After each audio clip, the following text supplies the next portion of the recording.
Part 2 of this series was going to be an exploration of the significance of NIST's admission that World Trade Center Building 7 underwent a period of freefall acceleration. That'll have to wait for Part 3. After suggesting in Part 1 of this video that John Gross's method for determining the time of fall might constitute dry labbing, in other words, falsifying measurements to support a predetermined outcome, I got curious to know exactly what event he picked to start the clock. The measurement is a little tedious, but the result is very significant. That's often the way it is in science, so stay with me on this one. Let's start with John Gross's explanation of how he determined the time of fall. By the way, you might recall this was not the question he was asked, but it is the answer he gave. Our calculation was based on the amount of time from the top of the parapet to fall till it disappeared from view between the two buildings seen in the video. That time was established from the video by a single frame search of the time, so that was down to 1/30th of a second, and then we did the same thing for when the top of the parapet disappeared. We found that time to be 5.4 seconds. To identify the point he picked as the start of collapse, we have to work backward. The ending point of his measurement was when the roofline came down to the level of the 29th floor.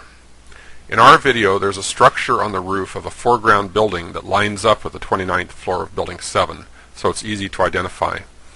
I imported the video into a measurement program called Video Point, which has a frame counter, and stepped forward to the frame where the roofline lines up with the foreground marker.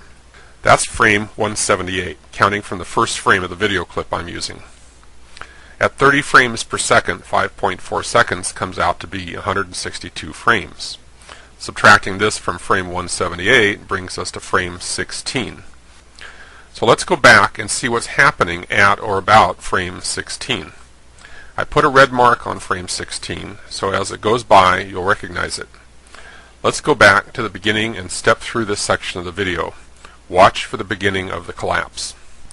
This is frame 1, 2, 3, 4, 5, 6, 7, 8, 9, 10, 11, 12, 13, 14, 15, 16, 17, 18, 19, 20, 21, 22, 23, 24, 25, 26, 27, 28, 29, and 30.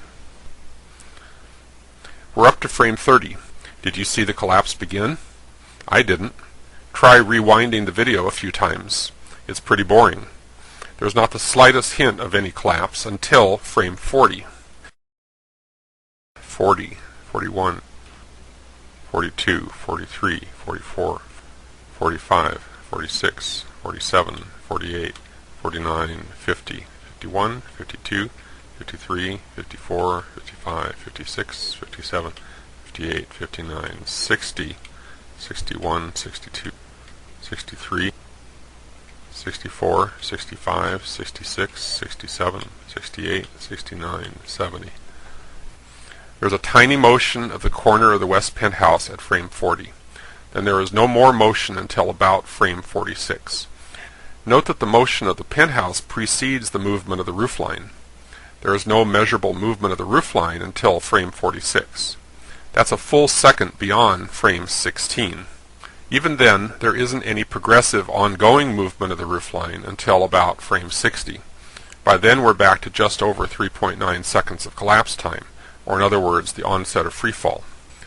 The only rationale I can see for choosing frame 16 to start the clock is to make the measurement come out to exactly 5.4 seconds, to agree with the prediction of NIST's collapse model.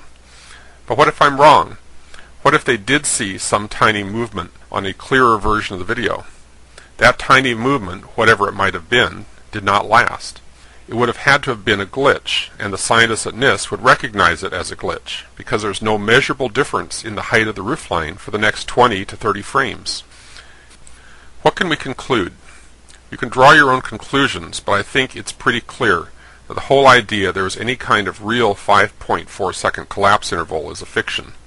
It's a crude fabrication, and the three-stage collapse sequence is pseudoscience in the service of an ongoing cover-up. In Part 3, we will return to the central question. In conceding freefall, what has NIST actually admitted?